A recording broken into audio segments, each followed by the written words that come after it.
it's the underground tunnel that you're in. Yeah, You can go to the surface and you'll have a better signal. Yeah, I don't know. That'd be helpful. Yeah, every now and then, I don't know what happens, and it's I'm yeah. telling you, it's because you're in the underground subway. Yeah, yeah. Clearly.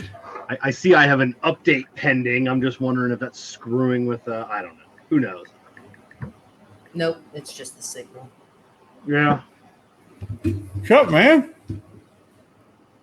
Not much, just chilling. Maxing and relaxing. Got a big old ice pack on my knee. So, has the pain gotten better? It's gotten worse. It's I think I pulled something. I think we pushed a little too hard at physical therapy on Friday, because now like the knee cap, like the cap itself, is super painful. Like it's tough. The only thing, if I could keep ice on it 24 hours a day, I'd be golden. Like ice is the only, it numbs everything. I've got good movement, but as soon as you take that ice off and the knee falls out, game over. So what exactly did they do in surgery? Just cutting out like the scar tissue, or releasing it? I'm not. I was, the doctor called me because he missed. They discharged me. He was still in the next room. He wanted to see me before I got discharged, but they discharged me too quickly. So he called me on the way home, but I was still a little loopy, so I don't remember everything he said. Basically they cut me open. They looked inside. They saw some inflammation. They were able to get the knee working. Obviously under anesthesia. They could bend it however the hell they want to. Yeah. So they got good movement out of it, and then I can't remember what else he said. So I've got to follow up on Wednesday with them. Mm-hmm. Because I still have that weird pain in my leg that sent me to the ER last week, and it's actually, I can feel it now. It's like it's almost like a lump under the skin. Like you can actually put your fingers and it has a defined edge. Yeah. And it's probably about the size of a quarter. Is that where one of the muscles inserts into, or tendon, when it comes up and kind of wraps around the patella of the kneecap? Is that where it inserts? No, in the spot where it hurts, it's probably a good 8 inches away, from the incision, and it's, probably 6 inches from the knee. It's like in the middle of the thigh, on the inside of the thigh. Well, that's why I was saying, could it be where a muscle or a ligament actually inserts in with you doing PT, where it attaches just normally in your body? Yeah. With doing PT, if it's aggravated that or done, since you haven't really been using your knee in 6 months. Yeah. I don't know. I mean, hopefully the doctor will have a suggestion. Like I said, they did all the testing and everything for a blood clot was negative. I could tell that workers' comp wasn't too thrilled on Monday when I sent her the email, that I had an ER visit, because that with all the testing, I can't even imagine how many tens of thousands of dollars that potentially was, but I spoke with the orthopedic, the office on Monday morning, and they said, everything. It goes, they did exactly. If you'd have called us up, and if it wasn't on a Sunday, and you told us that, that's exactly what we would have said. Oh yeah, mm-hmm. Yeah, and that and that's what I told workers' comp. I said, hey, they said I did the right thing. That's the protocol they would have ordered, and so yeah. Yeah, you don't mess around with that. Nope. Oh yeah, exactly. So but yeah, so it's going. I do have more movement than I did prior to surgery, which is really good. It's not 100%, but I, for the first time in 7 months, I can I can kind of see a light at the end of the tunnel, but I think it's still a couple of months away before I forget this whole thing is behind me. Right. Yeah. Well, it's progress. I mean, and unfortunately, I think in these situations, pain equals progress. I mean, it's, especially if you're experiencing that much pain, that means that you're experiencing more movement. Yeah. And you're starting to exercise these muscles, and the ligaments are getting exercise that have just been sitting around watching TikTok. Oh yeah. So I can't even imagine how many hours you've logged in watching social media and TikTok. I tell you, and how many hours? Yeah, over the last 5 days has been a lot because I really haven't, really been in a lot of pain. So I've been trying to ice as much as I can. I'll do some stretching exercises and then I'll ice and then I'll kind of do some more. But yeah, so a lot of TikTok the last 5 days, especially. I mean, I'm probably 5 hours a day, 6 hours a day on TikTok, just watching. I can't imagine. I've made like a dozen videos, which I can do from sitting here, like just sitting here. Right. I got my foot up, ice, cigar. So, I've gotten some good traction. I've gotten some, some good followers, some good videos made. But other than that, nothing else. So, all right, I guess we should do our intro. Jess isn't here I forgot to nudge us along here. So I'm Broadleaf Bully Kevin. I'm Broadleaf Bully Kerr. I'm Broadleaf Bully Jen. And we are the Broadleaf Bullies. What the fuck? We talk. You listen. We are the Broadleaf Bullies. And here's your hosts, Kev, Kerr, Jessie, and Jen.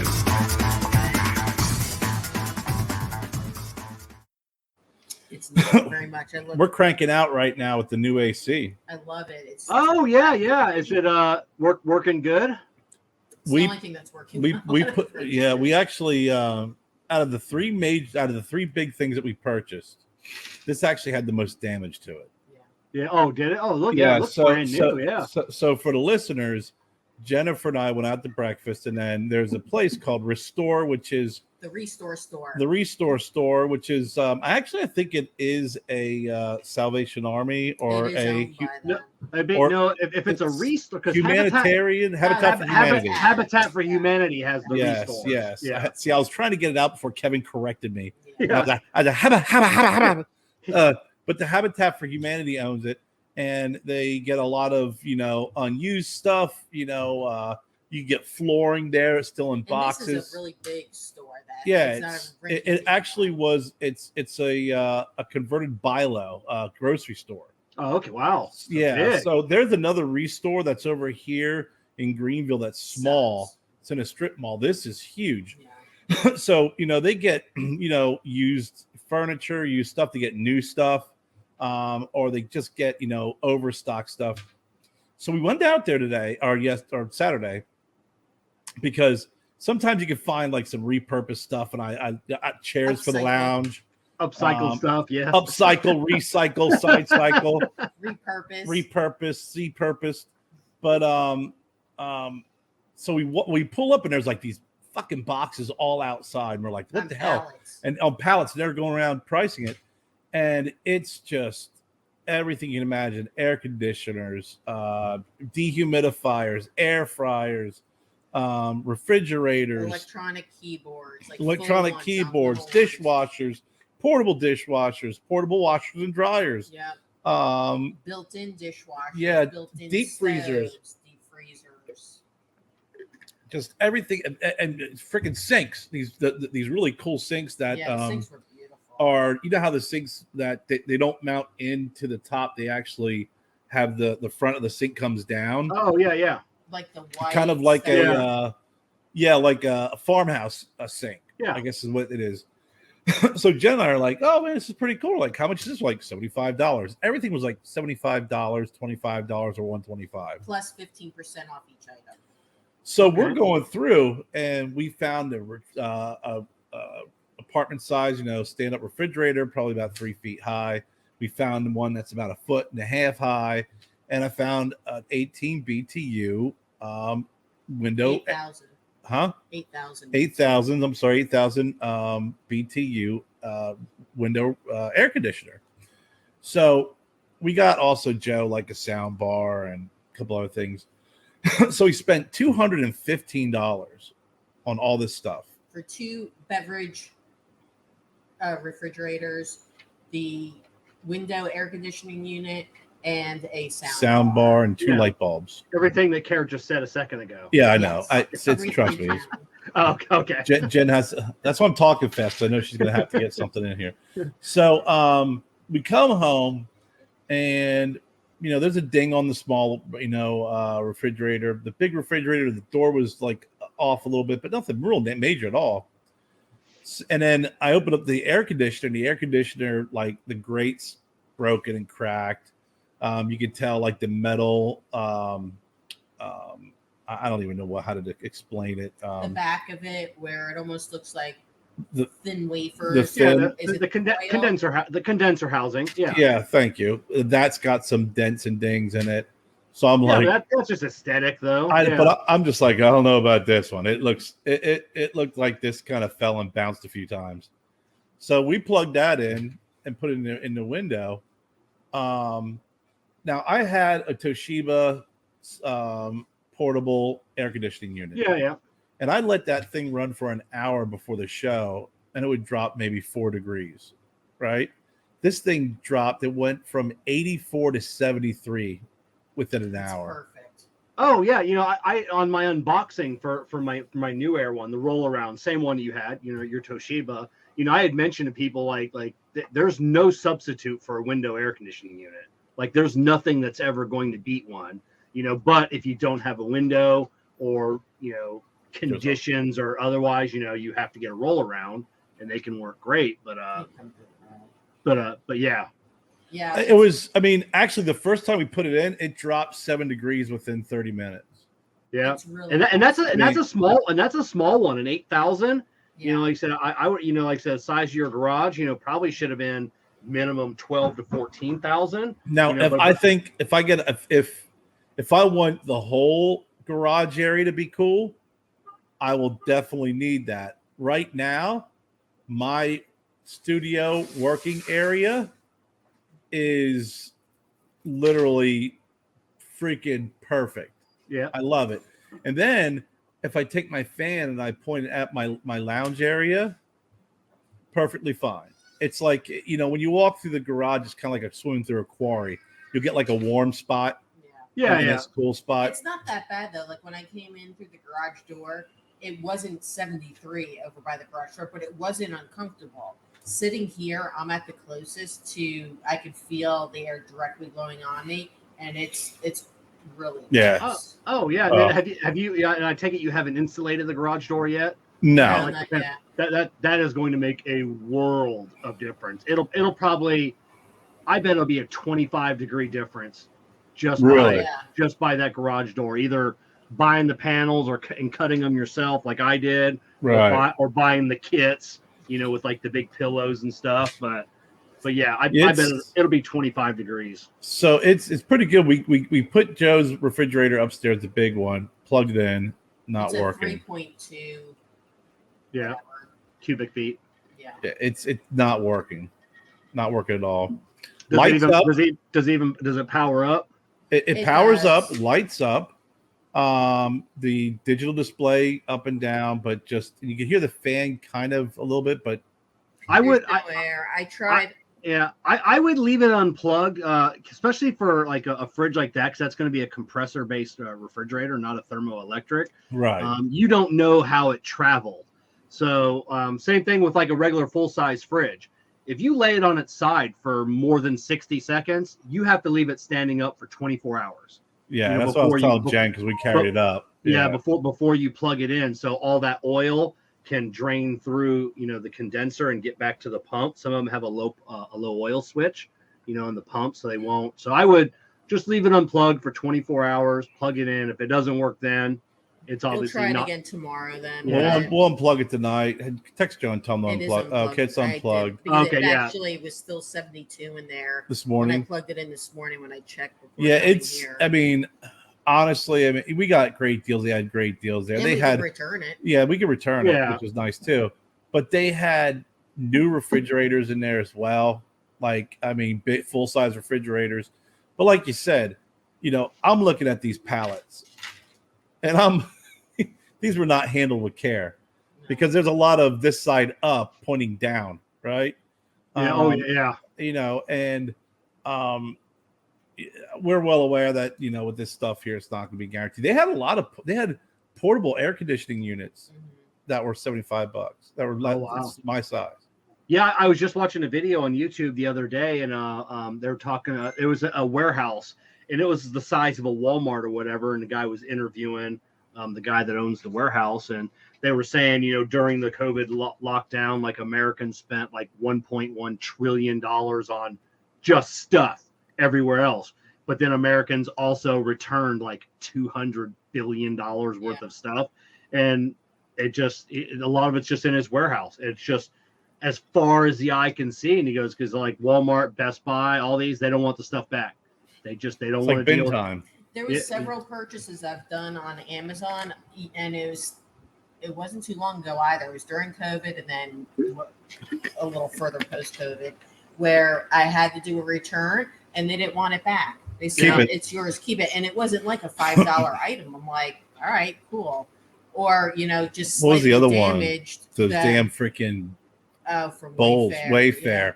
Yeah. We'll just keep it. Or, will you keep it if we discount it 75% off? Or oh yeah, that happened with the table that I've got here, and it was a couple little scratches, and then one of the braces was bent, and it wasn't a big deal, but this was like a $700 table and chair setup, So I had called Amazon, and they're like, well, if you just want to return it, and I go, this was like 6 boxes, it's like 600. I go, do you really want to look up? Because I'm going to return all of it, not just the damage, And they're like, well, would you take like $200 back or something? I'm like, yeah, I'll do that. It's fine. And then I just took a little pair of pliers and bent it up. And the scratches, who cares? I mean, nobody's in here, so. Our dining room table was like that. I mean, the thing was a freaking beast. From Overstock. Huge, and it's heavy. And we put it together, and we turned it around where one of the bolts bolt into the table. There must have been something in there, and it pushed a bump. So a bump rises on like a pimple on top of the tabletop. And Joe like almost shit his pants because he thought it was his fault. And I'm like, Joe, it's not your fault because that bolt's not long enough to do that. Yeah. There had to be something in there already, or it was already done when they put the cylinder in there to receive the bolt. Yeah, and Jen called him. I think we got a discount on it because it was like. If I'm gonna resend this thing, if I'm gonna reship this thing, I'm like, I'm not gonna box up a freaking 120-pound freaking table.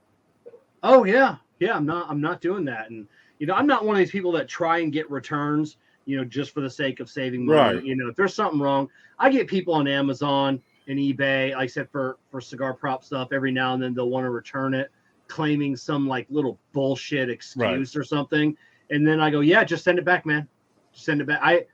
Out of the last dozen, nobody has sent them back. Everybody's kept it, because I'm like, oh yeah, so it was a bullshit excuse. Yeah. But I've only had just a couple of items people have sent back, for something. I'm like, no, we're not playing this. I'm not Amazon. I'm not eBay. I'm not going to give you a discount, just because you didn't want to pay it. Pay for shipping. No, they pay for shipping. Good. If there's something wrong, if it comes broken, like the last thing out was my ring gauge tool from eBay, and I package it up nice, and I go, hey man, can you send me a picture of that? And he sent me, and it was just busted in half, and I'm like, I don't know how the hell that happened, and he goes, man, I'll send it back. I go, nah, half of it's good, give it to your buddy, so.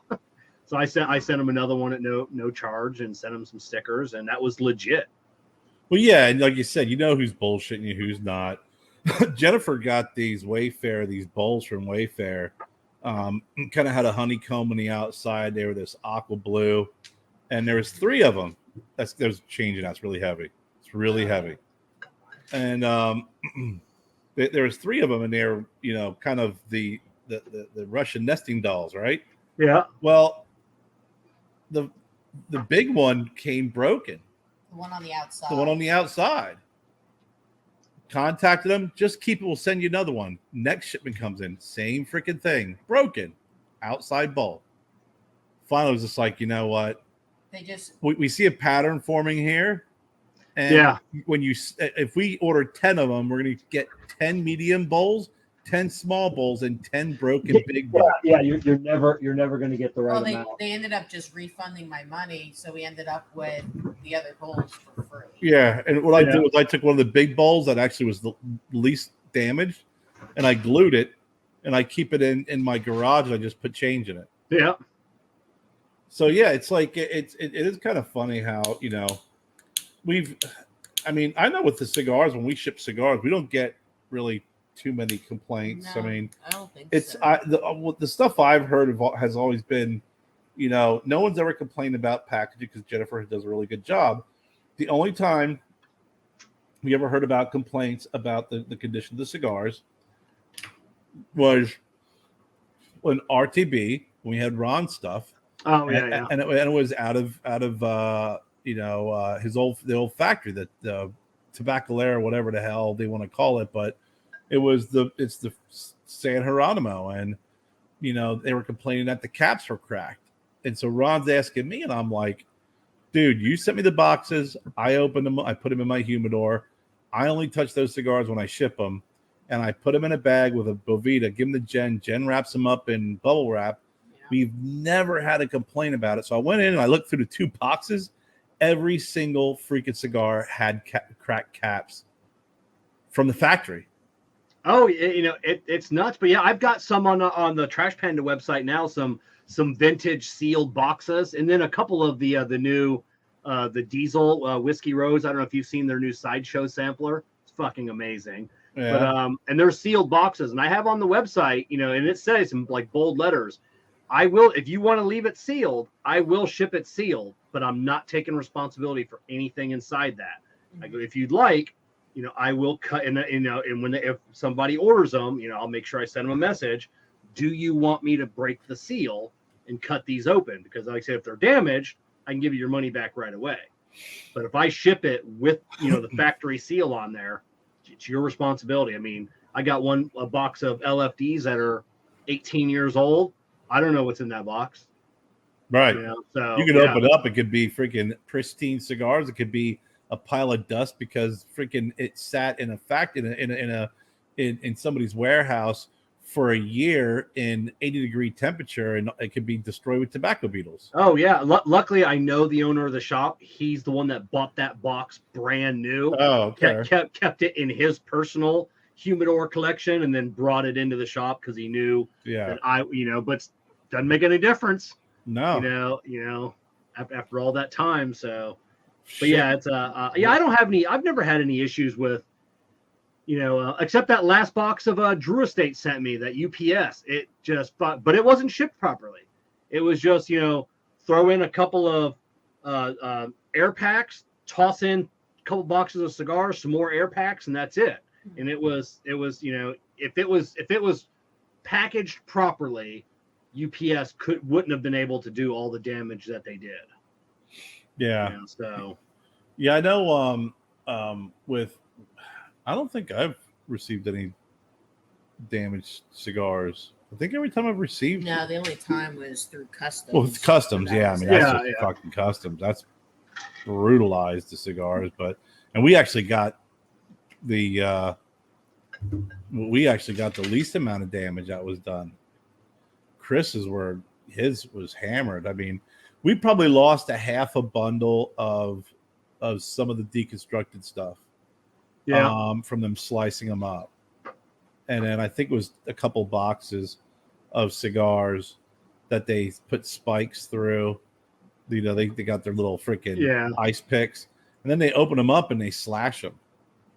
Yeah, on top of all that. Yeah, you ever find it nuts, like when you get packages in from other cigar companies or friends of yours that have businesses, and the boxes are like they're just messed up boxes. It's like, how did you it's taped all weird, you know, it's just packaged like it's just insane. I'll get boxes and I'm like, don't you do this for a living? Like, how are you shipping? And then you're like, because you'll get a small package and they'll put it in a giant box, put like 8 whole newspapers in there. I go, what did you pay to ship this? This should have been $8. I bet you paid $35 to ship this to me. Mine, the one that I always found comical, and I won't mention any names. Yeah. Lord knows I'll probably get in trouble, but it's true. I mean, there's a cigar company. I was friends with the owners, and I would get boxes of their cigars when I would sell them, and they would be like in a fucking like blender box. Like yeah. This happened regularly, and somebody else, not going to mention any names, would do nothing but trash talk these guys and bitch about it. Like, how unprofessional is this? Even if you're sending your cigars to a friend, and it wasn't like it was wrapped. Like the box was then wrapped with package paper. We literally, I'm like, why are we getting a new appliance? Or why are we getting cookies? Oh, nope, not cookies. Otis Spunkmeyer. I mean, and this other person would just go, how unprofessional. Even if you're sending cigars to a friend, for me, I am a shop. I have a retail license. I sell products online. Or if you want to send me something and say, hey, man, I want to treat you to something nice, fucking have a little bit of respect. But yeah, I got it in blender box, Otis Spunkmeyer box, and something else. I reuse like when I send to you guys, and then when I send out our prize packs on Monday nights, because I meticulously open Amazon boxes because they have some nice boxes. Yeah, I make sure I razor blade the sides so I don't tear anything open, and I'll reuse those boxes. Those are good boxes. But yeah, that's different though. Yeah, that's different because we've reused Amazon boxes. I mean, it makes sense, and that's different. Yeah, and now that I have the paper tape machine, I can paper tape over all the Amazon paper. And that paper tape, I'll never go back. Plastic tape. I still use it sometimes because if I reuse like a really nice box that has plastic tape on it, you can't put paper over plastic. Jennifer's been preaching about paper tape, and I even got, I back when Gabby and I were friends, I even got him to get the paper tape because where we got it from was from Felix Mace at El Galan. Yeah, he would when he sent his cigars, he'd send them in a box with this beautiful freaking paper tape with El Galan logo on it. Yeah. And we were like, man, we got to get some of this freaking paper tape. And it's sturdy too, but it just really dresses everything up so nice. It's expensive. It's going to cost a little bit more, but it really it is. I haven't switched to branded tape yet because I've only got like a little machine I got off Amazon. It's a manual machine. It was $22. So it was, it holds some water that, I'm eventually when we get the new office, I'm buying a machine. Like the cheapest machine is like $600. They're not cheap fucking machines. I'll just stick with my bowl of water and my little sponge. So I'll send you the link to mine. Like it was like $20 for this little machine I got. And it just holds. It looks like a Scotch tape dispenser is what it is, and then it just goes through these 2 rollers and then down in this little tray of water. So you just you pull it out, spits the water up on it. It's got the cutting thing. You just cut it off and. And it's. I made one for Jen. She's got the tape gun. Yeah. I just glued a sponge. Yeah. No, I'm just kidding. Yeah. Now, where do you buy your the custom tape from? I haven't gotten in a while because you guys have gotten it on packages in the past. I have his face logo that. Yeah, I remember that. And then the Stogie Road one. Like where? I'll watch Sticker Mule when they have their specials. Yeah, he asked you where you get it. Sticker Mule. Yeah, I wait for their sales, and Same then you here. get it like dirt cheap. Same with like the stickers, and I would never pay like, I'll wait till it's $9 for 50 stickers, or Yeah, I just did their button deal, and I got like 500 buttons, but you could break them up into different quantities, and different designs, and they were like 3 cents a piece or something. Yeah, wow. Yeah. The little mini acrylic Stogie Road cigar logo, the purple poster one, those were where I got those pins made from. I waited until I see their sales. Yeah, I know there are other companies that have like the custom paper tape, but and the pricing is good, but you got to buy like 6 rolls at a time, so it's kind of expensive for that initial order, right. but it's easier to order off like Sticker Mule, like 1 roll at a time or whatever it is. So yeah, I'd rather have 1 large roll and then mix up the logos or do something different. You're not stuck with a lot of the same design. Yeah. No, those are great. I mean, I love them. But yeah, when we first started getting Felix Mesas, it was like, this stuff is just, it's very, very, it really makes things look so much better. Let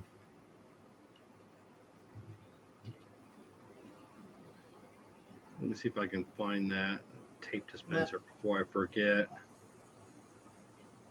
But yeah, it's I like the way it works, or the way it looks.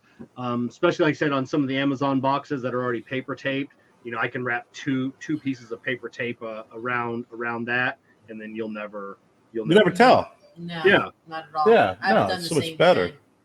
It's I think Jennifer takes a lot of pride in the packaging and setting stuff, and even if not in customers but the friends. like we have some orders we got to ship. We got some orders and stuff we got to ship out tonight or start packing tonight. I'm actually sending the guys from Sticks and Fire. Okay, yeah. I'm sending them some of the seasoning. My dad's placed another order. We got a couple of other things we're going. And it's like, nobody just gets I know who you are. I'm going to throw this in a freaking Otis Spunkmeyer box and just freaking tape it up and wrap it with freaking newspaper. It's just, you practice like you play. Everybody should get that type of care. Yeah. We just got another box in. Who did we get that from yesterday? I can't remember who it is. But I got a bunch of the crinkle paper, like the butcher paper. So I have like a giant box of crinkle paper. I haven't had to buy crinkle paper. I think I only bought it once, like 4 years ago. I get so much of it, and then I just reuse it, because it's just. The problem is the storage of it. I really get like bogged down with freaking, the airbags, the crinkle paper, I try and save all of the freaking shit like you and reuse it. She treats it like she treats leftovers. No, yeah. I'm not going to use them. Save us some money, Jen. So I'll keep them in the lounge. It's fine. I've been in the lounge for a fucking month now. Yeah, I've got 1 box of crinkle paper. It is now full. If I get any more in, I throw it away. Same with my peanuts. I have a container of peanuts. And when it's full, it's full. I throw them away as they come in, and I don't save them. But I'm just lucky enough as everything starts to get low, it like miraculously comes in. The airbags, like I said, those are kind of cool. I know Abe over at Smoke Inn just bought an airbag machine, and those are actually pretty cool. I don't know what that machine costs, but it's probably not cheap. No, but probably justifiable for what he's cranking out. I'm not a fan of using the airbags, though. I just I don't take up a lot of space. But yeah. I don't save the airbags. No. I save the bubble wrap, and I was trying to save the peanuts, and you're just anti-recycling that shit. I'm not anti-recycling. I have a lot of it, so I just don't want an abundance of it. Yeah, Jeff at Corona, he uses the bubble wrap, but it's a heavy-duty commercial grade bubble wrap. Oh, it's the best. I save a box of that stuff. Yeah, the shit you can't pop and have fun with. You need a knife. You can. I don't know if there's a machine that does that, but he has some grade A bubble wrap right there. So Giant Skelly Kevin's now proudly overseeing Tilden Woods. Oh, right on. You're in the forefront. You're overseeing all that. You're the master of all you survey. I brought Killian. They were the family was over earlier today. Brought him down through Tilden Woods. He was a little scared by the zombie head, and then he did like Giant Skelly Kevin. But when we got down to your little house, Skelly Jessica was standing proudly, and little Kevin was lying down. And I went to stand them up, and Killian says, no, he has to lie here. So you're actually lying at Jessica's feet. So Gnome Kevin is lying face down. Gnome Kevin is lying face down. Yeah. So we got the Sasquatch. Yeah. Yeah. Made those cigars. I was looking at the one that I made that's in the Sasquatch is a chopstick, the end of a chopstick. Oh, yeah, there you go. And as I had a brown marker, and as I was making it brown, it had two little grooves at the top, and it wasn't filling them in. And when I saw that, I stopped and I made that blue. And those two areas, those two areas that are kind of grooves, where it didn't take in the blue or the brown, actually make it look like the top and bottom of a band. Okay. And then I put a little gold thing in the middle. I was like, it kind of looks like a Stillwell Star cigar. And then I put in there that I said, Steve, you get to name all the gnomes that you're carrying. We've just been redoing all of our skeletons and everything out front. The on our planner pirate ship, the skeleton that we had, it's 5 years old, and it's finally disintegrating. Like I said, one of the arms broke off, and I'm like, I can fix it. I can just get. And Jessica's like, let's just get a new one. So we end up getting a new skeleton that's like 6 feet tall. We got a raven, an owl, or a raven, a crow, maybe an owl. Jessica got a frog. Now I had to go out and get an anchor for the ship, and then now we got a steering wheel. So it's like, nice. What the hell? I could have just glued his arm back on. Yeah, we want to get more stuff for the woods as we go along, and it'll be good. So what happened today that you said I was going to mention on the Bullies tonight? Oh, it started early this morning with the freaking Cheerio box in our pantry. Oh yeah, you noticed while you and Joe were that was so disorganized. Well, it's now organized because while they carried, it was organized because I organized. No, when you and Joe went to church this morning, I stayed home to clean. I tidied up the pantry. If you notice, it's way better. It was not just the cereal area. I was like, I opened it up and we keep the cereal in those containers just because of bugs, right? Oh yeah. And Publix had the buy one get one yesterday. And then there's all these things of Cheerio boxes up there, and I'm sitting there thinking, these aren't Cheez-It bags. These aren't going to fall on me and not hurt. Yeah, this will fucking hit an eye. And I was just like, Jen, I'm like, there's no room back there. And then I pulled out, it was the grits. There was a Tupperware container with the lid that was not really wanting to fit properly on these grits. It fit fine. And there was a bag on top, which was the old bag that it came in, the cloth bag, because the instructions are on it. So I pulled the bag down, put it down, and I said, I want to put these in a bag. She's like, no. I'm like, they came in a bag. Why can't I put them back in a Ziploc bag? She's like, no. I go, you put fucking spaghetti in a bag. But that's in the refrigerator. Our pantry, it's wired shelves. So I don't want dried grits. Don't yell like you're green. Shut up, Kevin. In the pantry, in a bag where it can fall through. It's not going to fall through though. Like this it's big. A lot of grits. It's not like individual grits. So I said, do what you want. It was 7:20 in the morning. I said, can I put? Not had any coffee yet. It wasn't like I was throwing questions at her. I just said, I'm going to put this. I said, I'm going to put this in the bag, and you could have said okay, but you had no. And I said, well, you put spaghetti in a bag. I mean, these not in the pantry. These originally came in a bag. You put them in a Tupperware container. It's also now I want to put them back into a Ziploc bag. And you're saying no. And she goes, where's the paper? I go, what paper? There was a paper on top of the instructions on how to cook them. I said, no, there wasn't. Yes, there was. No, there wasn't. Yes, there was. And I'm looking around. I go, I found it. I said, it's the bag. I said, there's a bag in there. She's like, yeah. I go, but hold on for a second. This was not the paper that you spoke of that you're yelling at me saying that I lost it. It's the bag.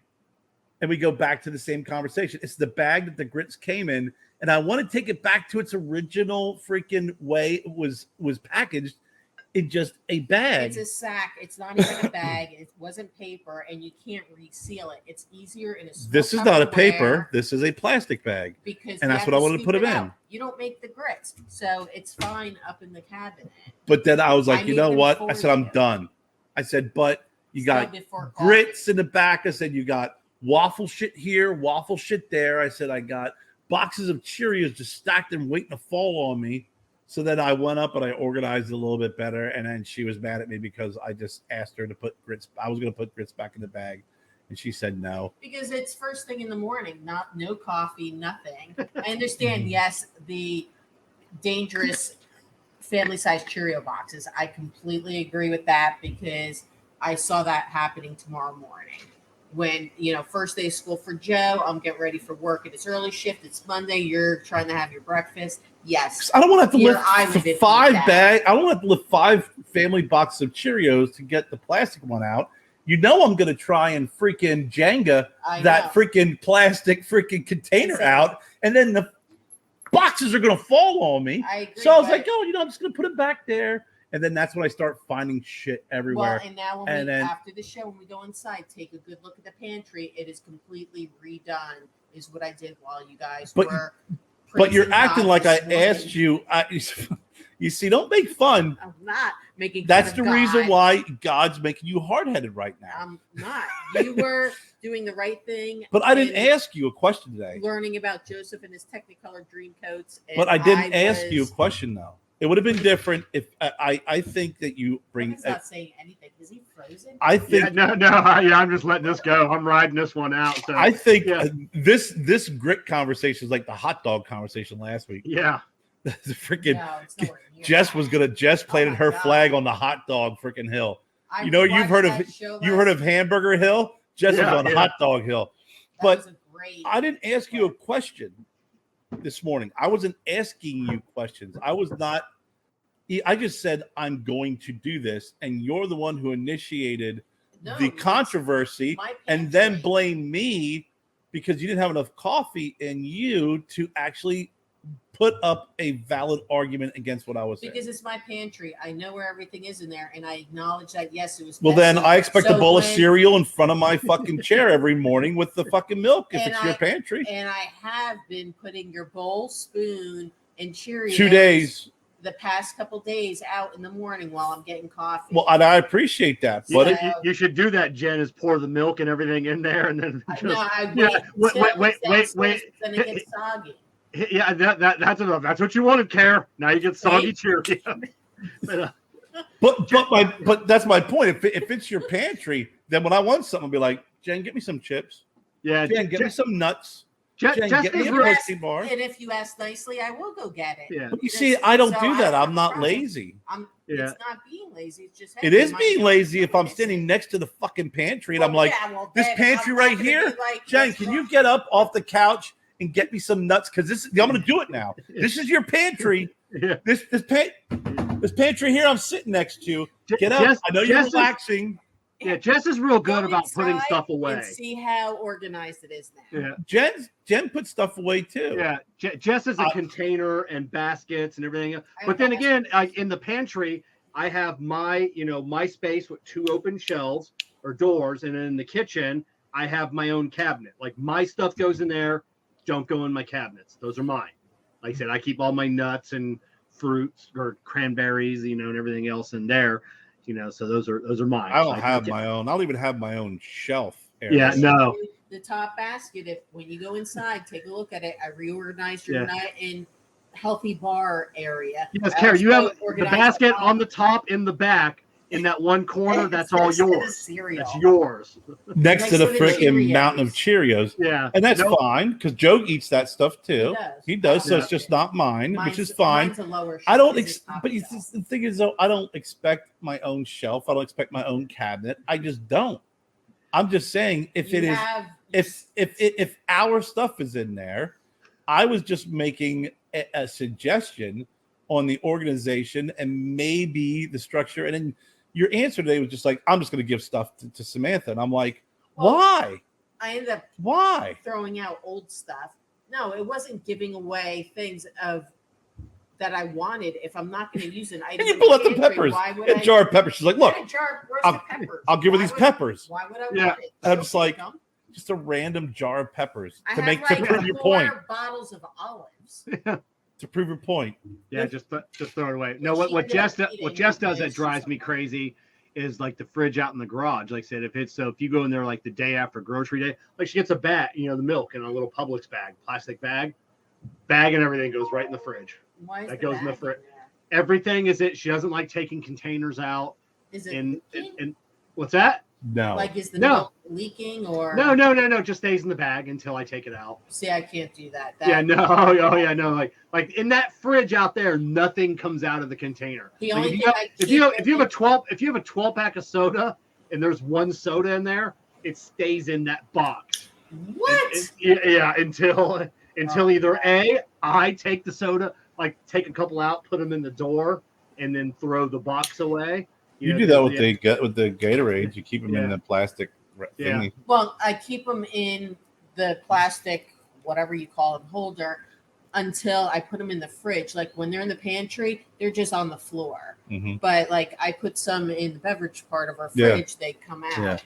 I put your sodas in there, but I wouldn't leave them in bags. The only thing I keep in the plastic public bags are if I get like fresh meats and it seems like there could be some drips. Any blood drippings and stuff. Those all stay.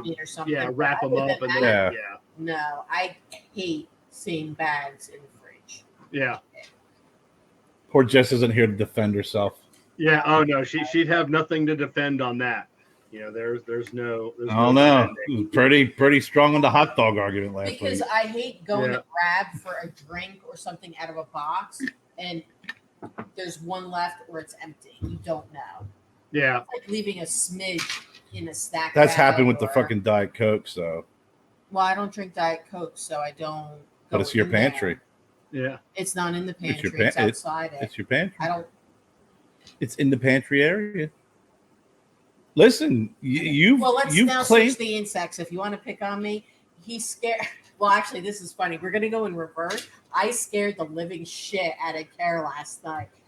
I felt it was so funny. I felt bad. It's not funny because it has everything to do with her freaking wackiness. It's my wackiness and fear of bugs, which I have been dealing with bugs on me and near me since I brought Skelly Kevin down to the gnome village. It's when you when you say I want to live near the woods. I'm like, you got to come with bugs. Last night's jump scare, literally a jump scare, wasn't due to an insect. So we'll go in reverse. We're watching TV in bed. I start dozing off. Cooper's upstairs, and Kara's probably starting to fall asleep. The cat must have been on my side of the bed on the floor. Huge jump onto the bed, onto my legs. I jump up and scream. He goes, "What the fuck is wrong with you?" I screamed at the top of my lungs. Like it really, because she jumped up and screamed bloody murder. I was like in that twilight sleep. And I jumped up. I'm like, what the fuck is wrong with you? Again. And then we're sitting there like having this loud conversation. My heart's literally up in my throat. Now. She's laughing. We both obviously screamed. Apparently, Joe's got his headset on playing video games. We could have been murdered. Yeah. Joe would have never known. No. None whatsoever. The cat scared the living shit out of me. So we go into the woods, and thank God freaking gnome Kevin is made out of plastic. Yeah. We're walking down through. I got freaking socket squat. She's got freaking Kevin gnome. And all of a sudden, she screams. And it just drops Kevin gnome. Skelly Kev. There's a bug on my arm. I freaking jump because it scares the hell out of me because we're in the woods. So a bug, whatever, doesn't bother me. It was the scream of, hey, there's a fucking snake. Right? Yeah. An unknown snake. No, it was a bug dropped on her. And if it would have been any type of ceramic, it would be probably buried with pieces of skeleton Kev coming out of the ground. At least you didn't walk through like a spider web. Wait till you walk through one of those. You're like, oh. No, I do that. I try not. I just always think in my mind it's just a cobweb and there's really no spider on it. She lies to herself. So I have to lie to myself that it will be okay. No, my brain tells me there's 1,000 spiders coming for me. So we're sitting. So prior to that, we're sitting. No, this was after. I throw acorns at her when she's in the woods around her just Yeah. to fuck with her. So we were sitting on the deck last night. It was beautiful out, and I'm on my phone, and then all of a sudden I look and I jump and scream. I'm on the phone with my dad, right? So I'm on the phone with my dad, and I look over and I see Jen on her phone, oblivious to everything around her, and there's a black fucking butterfly like this big. It was just huge. flying all around her, and I'm laughing it's huge. because Like when I sit out back, some of these big butterflies will land on me. Yeah. They'll just and I'll just sit there and just look. They're beautiful. I mean, incredibly beautiful. It wasn't. So I'll just sit there. So I'm like, I'm on the phone with my dad. I'm sitting there thinking, son of a bitch, if I wasn't, my phone and camera and video would be on right now. Yeah. This thing. Now we're talking 2 nights prior. We're outside at night, and we got tons of bats. We're talking about the bats thing. So she's already half freaked out about bats coming down and hitting her. So she's sitting on a chair. I've never seen Jen jump out of a chair and move so fast. She went from sitting next to me to the other side of the deck in about a second and freaking out. And I'm like, it's a butterfly. It was huge. All I saw was this black thing flying in my peripheral, and it was like on me. I didn't warn her either. I knew it was going to happen. I knew it was going to land on her because they do.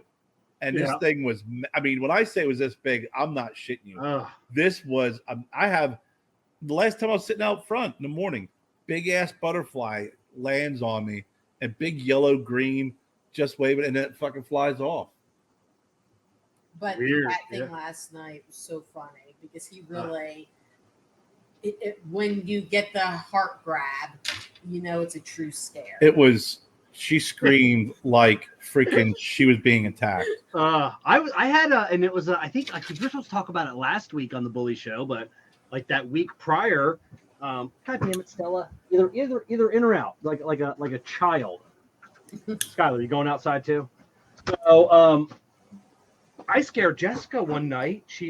I wake her up because she hears like this whimpering, like this, and like coming from me. Like this scared whimpering, and I wasn't moving, and she woke me up, and I was and I believe it was aliens. I'm telling you, they were in my house. But you're in the middle of an abduction. I was because they say like when you're abducted, like it's the paralysis thing where you can see what's going on, but they like paralyze you and you can't move. And these people say they're trying to scream out, but they can't. And then I remember I'm dreaming that I'm trying to scream as loud as I can for Jessica to help me.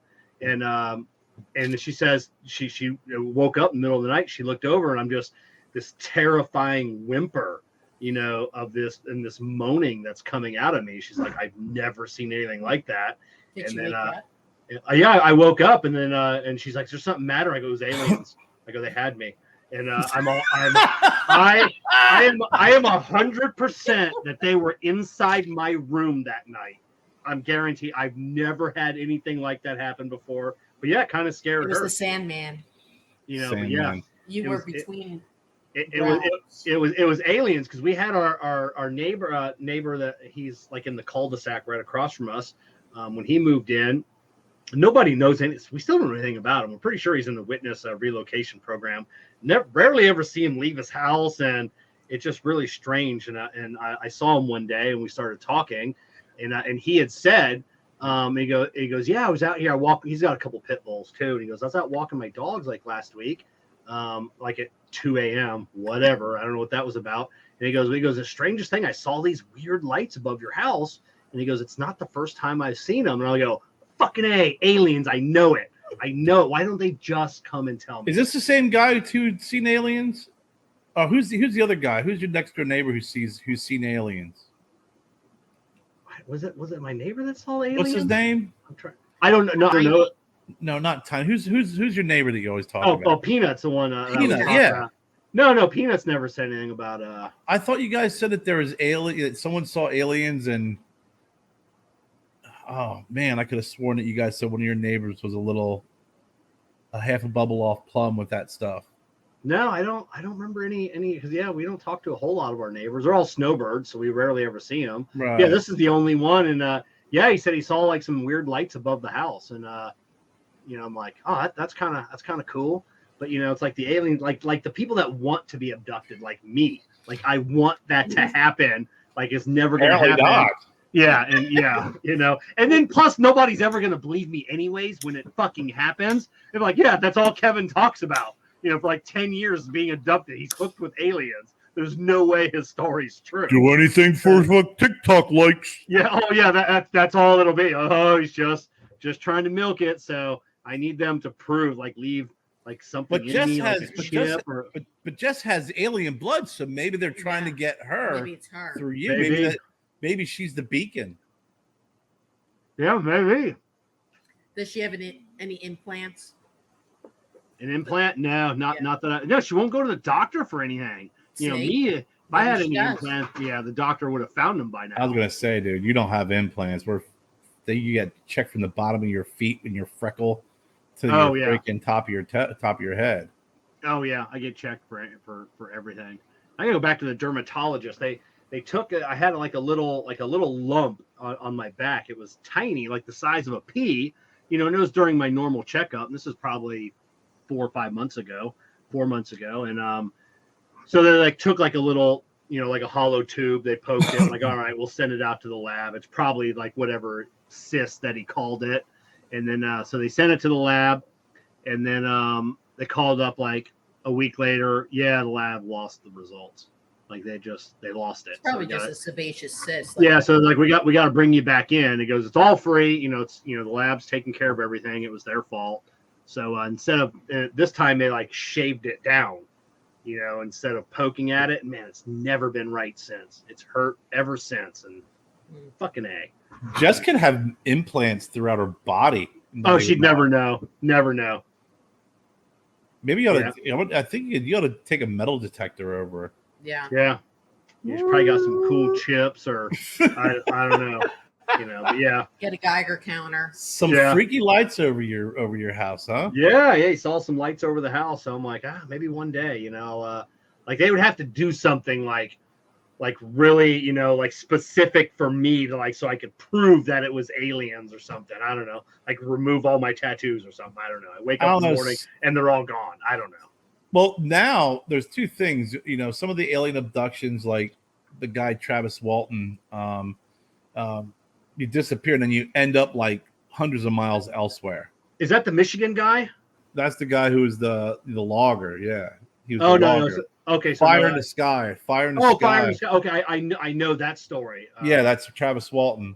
Okay, we were just watching the one on the guy in Michigan, and this was like, I don't know, in the 90s or 80s, 90s, whatever it was, and he went hiking out in the snow, and he didn't come back, and then they searched for him. They found a set of footprints going out on the snow-covered lake. So right in the middle of the lake, they found all of his gear, and then that was it. Just his footsteps coming out, and they don't know what happened to him. They pronounced him dead, and like 9 months later, he walks into like a convenience store in Maine, and doesn't know where he's at and doesn't know what's going on. And they just appeared like 9 months later. So so something like that would have to happen. Yeah. So we have to have a contingency plan on the show if you get abducted. Yeah. No, I can't. I don't want that. God, anything more than a couple of days. God, my whole house of cards comes fucking crumbling down. Just saying though. It's got to be quick. They got to leave some weird mark on me. The show will have to go on. Yeah. Or so we'll have that. That's fine. But now a lot of people who talk about being abducted, they're talking about being the state of consciousness is being abducted, is borrowing people's consciousness. Oh, I haven't heard that. That's where it gets a little dicey and harder to prove. Like, you're sleeping and aliens can tap into your subconscious. And because there's belief that there are different planes and different universes and the multiverse. Well, not only that, but also like there's a guy from back in the 70s who claimed he could actually travel to different locations, subconsciously use his conscious to be able to do that. Are you talking about like the CIA? They use the remote viewers. Yeah, remote viewers. Yeah. So this guy actually did this and viewed parts of Jupiter back in the 70s. I know the story. Yeah. And apparently there was some things that were right. He and actually it was funny. They said the guy like would never. He turned down always would turn down offers if it was something that couldn't be provable. Yeah, right? that was the guy that. Yeah, he had detected stuff that the Voyager confirmed. Like 5 years later. It was, and then not only that, but I think the Voyager even because he confirmed some things in the Voyager 5 years later. Then I think it was many years later, like they confirmed, like he said Jupiter had a ring around it. Yeah, and they were like sad about it, and then he's like, and they found out that he did. But then the CIA contacted him to do remote viewing on the moon.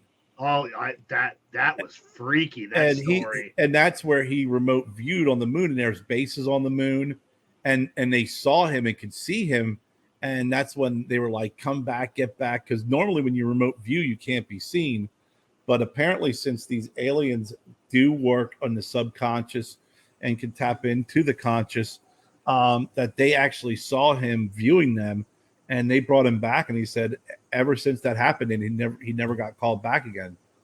Yeah. I've been lately, just over the last couple of weeks, diving into the hollow moon theory. Mm-hmm. That the moon is not it's not natural. It was put there. That movie we saw. Moonfall. Oh, There's a movie Moonfall. Oh yeah, that was actually not bad. It was. I mean, the actual premise of the movie through the trailers looked so freaking stupid. However, I had a long week of work, and at the end of the week, I'm like, I want to watch a movie that I don't have to think about. Yeah, I don't want any thrillers. I don't want any suspense movies. I want Predator. I just want to sit there and watch aliens fight and shit. So we watched Moonfall, and it actually ended up being a decent movie.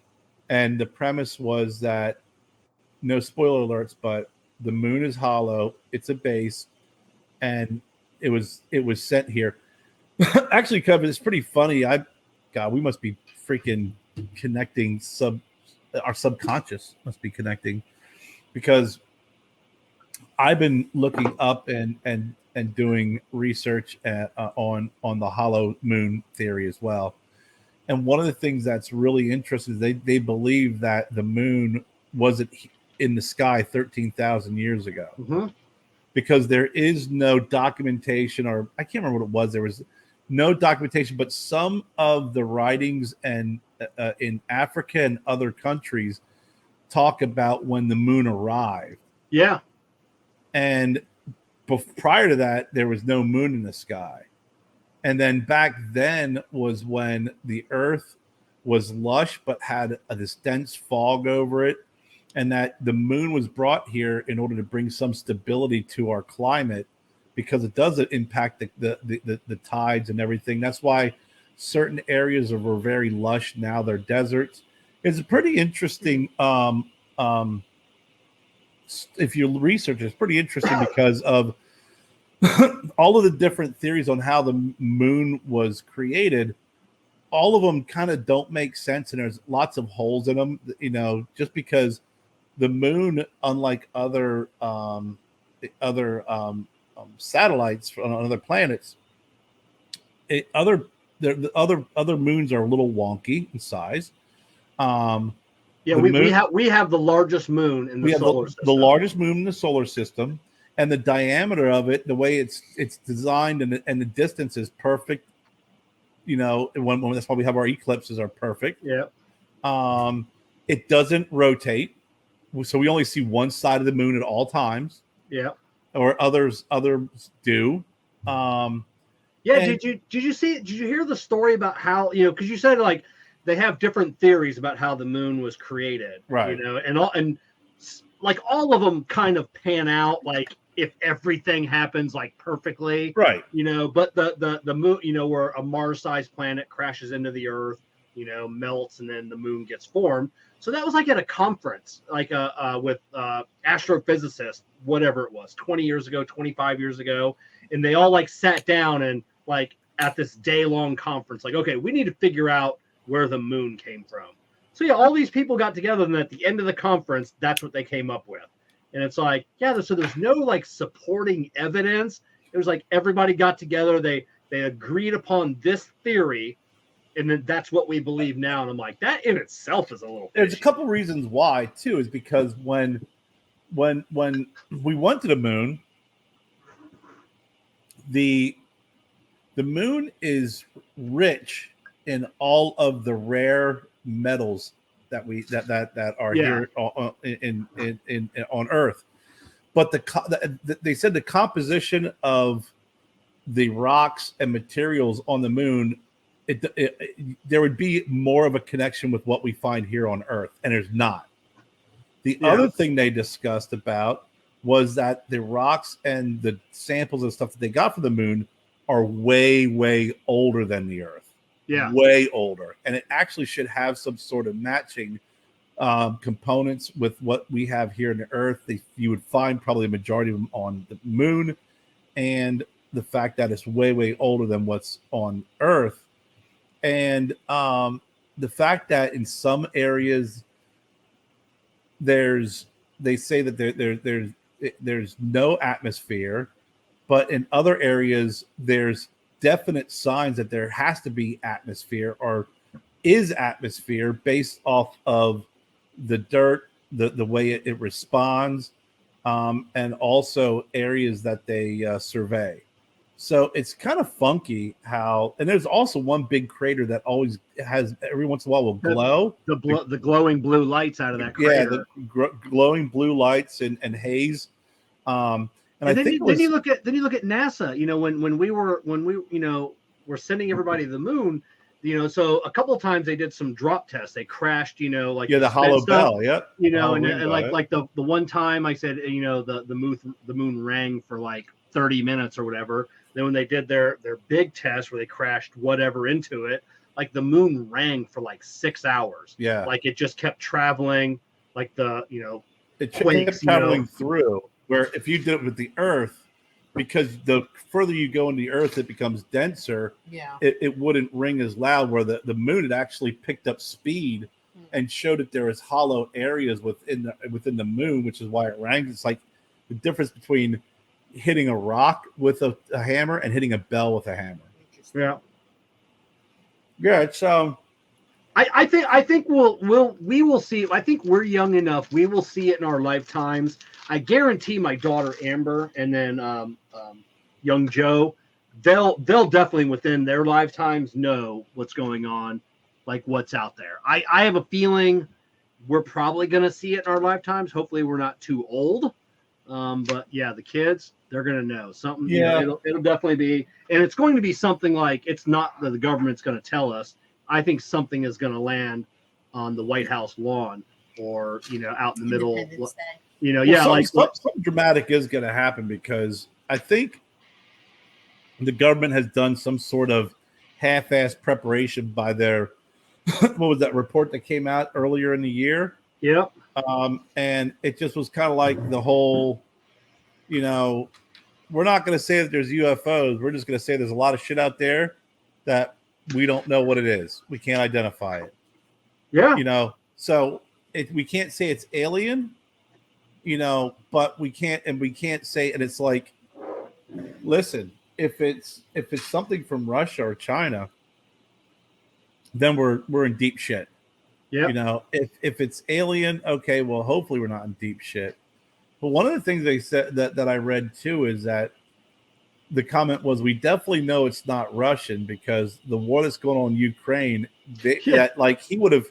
something dramatic would have been done, to turn the tide, especially Putin with how he's viewed now on the stage politically, humanitarily. They just lost all of their fighter jets, like all of their like top fighter jets. Like now they're working off 25, 30-year-old fighter jets. If they lost their biggest battleship, or was it their biggest? Or was it a carrier? The biggest carrier. Yeah. So if he had technology, or if Russia had technology, they would have used it already. Yeah. So without a doubt, but China, who knows what's going on with China?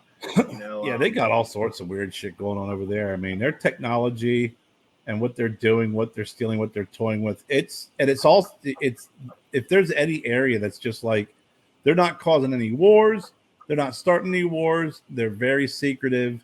So yeah, and you look at so anything the government does that NASA does has to be made public. Like there's really hard to hide that. So now they're just farming it out to Jeff Bezos, Elon Musk, like giving all the rockets, everything else, because a private company doesn't have to release any information. No. So I think we're just feeding those guys billions upon billions of dollars, and telling them, either getting them, because you look at Elon Musk. He's he's a coder, a computer programmer. He studied aeronautical engineering books, and now he has progressed the rocket business further in the last 10 years than NASA has since its inception. He just miraculously came up with all of this technology. He hired the best of the best, but I don't know. Yeah, if anything, I think it just, once again, if you were to look at it on its own merit, it proves again that the private sector is more competent than the government. But especially with the new SLS that they're launching. What a disaster! There are congressmen, senators that need to be fired over that bullshit. It's going to cost. What's it going to cost? Like $10 billion every time they launch that big rocket, because no part of it's reusable. Nothing. Yeah. Everything comes crashing into the sea. How are we even? How are we progressing with that? Well, it cracks me up then, and I go back to I'll digress a little bit here, but they're launching big rockets into the space. They're crashing all of this junk into the sea, and then they're going to us. Make sure you recycle your plastic bottles. And then we're going to pass along all this money that we're going to spend and all this other shit and blah blah blah blah. Because we want to make sure that we keep the earth green, and how dare you litter? Are you kidding me? Are you kidding me? You're trying to convince me, Joe Manchin. Hey, well, look what happens. What happens when gas gets expensive? Well, to buy yourself an electric car. So you're going to tell me I have to buy an electric car, or at least a hybrid, while you guys are jet setting all around the world in going from conference. Freaking Hillary Clinton, when she was campaigning, they sent a jet. She didn't like it, sent it back, sent another one. And it's all politicians do it, but it's always that, and the biggest violator is Mr. Green Jeans himself, is Al Gore, his carbon footprint. When you sit there, you're preaching to everybody else around you how we're supposed to change our lives, but it's that mentality of do as I say, not as I do. I know better. Don't worry about it. How much pollution does one of those rockets freaking cause when you launch it into the fucking space? Are you telling me that's all clean burning fuel? Oh yeah, yeah. And then you crash all that space debris into the ocean, and it's not going to do any harm to the fish in the ocean? Yeah, hundreds of thousands of pounds of solid, rocket fuel, going. It's just. And how much of that shit still, in the rocket boosters that go crashing into the sea? Is it 100% burnt and spent up? Is there any of that actually going to get in there? So save me the lectures, save me the whole, I need to think locally, act globally, think globally. I know you got to control your own corner of the universe. I get it. But when it starts getting to that level, I just laugh. It's these big companies too. We're not exempt from it. Even at Bridgestone, I remember, and it's probably about maybe a year and a half ago now. We still had the old dot matrix carbon printers where you tear it off, tear the carbon out, throw it away, and then you give the customer his copy, you get yours. So we decided to go green, and we got rid of all that because that's all bad. So now instead of printing off one, and those were always bigger than 8.5 by 11, whatever it is, 10 by 12. Yeah. And so now we print out 6 pages for each customer, and we're all like, how is this greener? Like that carbon paper, I'm sure that wasn't easy or cheap to make, and it's probably polluting. But now we're using literally 3 times the amount of paper. And then we have to keep all the paperwork for a while. So that goes to Iron Mountain, a big storage place that's climate controlled with all these air conditioners, polluting. And Jen, you probably see it at the hospital. I was at the hospital last week. Like the amount of waste that I generated at the hospital when I was there for 5 hours.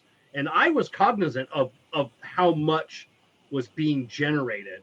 It was insane. Like when I first got there, they signed me in. It was an 8.5 by 11 sheet of paper with like 30 barcodes on it. And then things got barcoded, but they only used like 4 or 5, 6 barcodes. Yeah. The rest got thrown in the trash. Oh yeah. Our shredded bin gets switched out a couple times a week. Yeah. We're in my specific area, we still do a lot of paper copies. So we have electronic, but we have to keep our records because it's radioactive 7 to 10 years. So I just have binders upon binders of paperwork.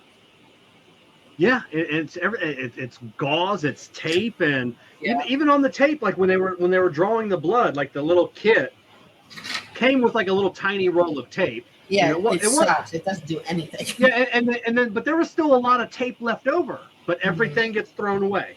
Like that whole kit, and they had to use 3 of them on me, to trying to hunt for a fucking blood vessel from the daycare center that was the ER that I went to, but yeah, it was it was crazy. Oh well, I mean, I don't get it.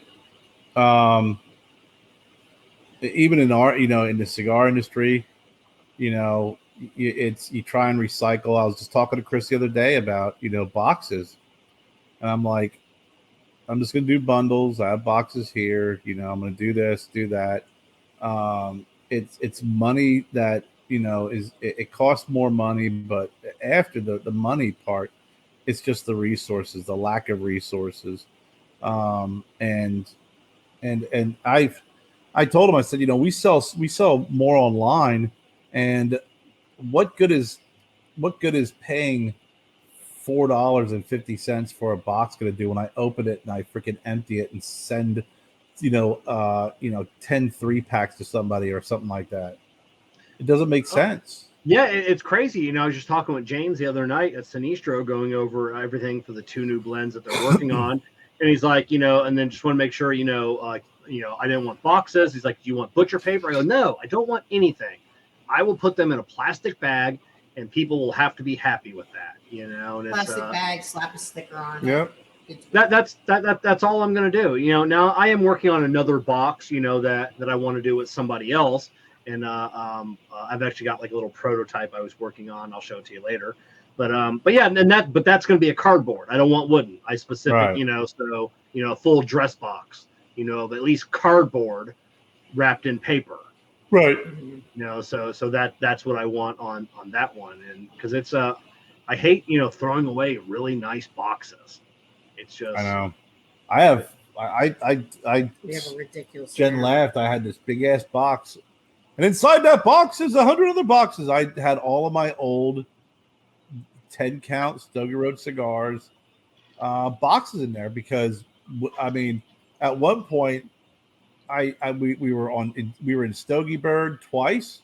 Yeah. And then we had, and I didn't have bundles. I didn't have enough bundles. And then, I got the shipment of moldy cigars. Yeah. So I took out all those cigars and got rid of them and kept the boxes. So I got freaking a shit ton of them. I could probably I want to build another wall here. I could probably build a wall in my boxes. Yeah. Seriously. Seriously. I think that'd be pretty cool. Yeah. I mean, on an average year, I will throw out over 150 cigar boxes, and at any given time, I still probably have, I try and keep like 50 or 60, like the really nice ones. It's like, I can't bring myself to throwing them away, so they just stack up, on a shelf, and then I'll, eventually be like, okay, so I have too many of this. So I'll throw out like 8 Dunbarton boxes, it's like, fuck it. I have 6 more on hand. I'll throw out these 8 or 10 or whatever. That's where I have one small little OCD. Well, not OCD, because it's my family, my dad, my sister, and my brother. A little bit of a hoarder mentality, right? Yeah. And I've done well with mine. I used to have a hoarder mentality with pens, and especially like when I was in farm, I'd collect all these different pens from all these different drugs. But I had a hoarder mentality with pens, and I do the same thing with boxes, because like you, Kevin, I'm like, I'm going to get rid of that one. Nah, maybe I won't. Well, maybe I will. No, maybe I won't. I look over, I got 4 other ones over there. I'm like, well, maybe I can get rid of that box, because I have, like you said, I'm going to get rid of 8 because I got 6 over here. So when we moved, I mean, there was a bunch of boxes that I had that I liked, but I'm like, okay, what purpose does this serve? Yeah. It doesn't serve a purpose. It's going in the garbage. And I had to do that with probably about 30 boxes of other brands that I liked, but I just didn't have a need for those boxes. I have my own brand. If I'm going to decorate my lounge, it's going to be with my product. There may be some other stuff here and there, but I'm not going to have a wall of boxes would be pretty. I'm not going to have, Espinosa, Protocol, Fuente. I'm not going to have that shit on a wall. I did keep some boxes that I really, really did like. There were some boxes that I thought were pretty cool. Whether it was the Sir Robert Peel box, I thought was cool. Oh yeah, I've got a couple of those. And a wall of boxes is nice until you realize that wall is now useless. Exactly. That's the only thing that's kept me from even taking anything like that. It could be a temporary wall, like when you want to kind of hide away, you pop it out. It's literally just. It's just, it ends up being a wall that's like, it's busy. It looks cool. It's kind of busy, but now what am I going to do with it? Yeah, can't hang a shelf on it. Can't put some cabinets on it. No, it's just a wall of boxes, and you just take up a good chunk of wall space. And for me, my hoarding is scrap wood. Like I'll have a project and I'll have like a 6-inch 2x4, and it's like, I am not throwing that bad boy away. Just that the same way. And I love it because every now and then, like I'll use it, and I'm like, I just need a little bit. I'm like, I have it. Damn right, it's 2 years old, but now I get to use that little 6-inch piece of 2x4. I did the same thing, and then when we started clearing the house out, moving it, I took all that old wood and I put it out by the garbage, and some guy pulls up and goes, "Hey, are you throwing this out?" And he and I start.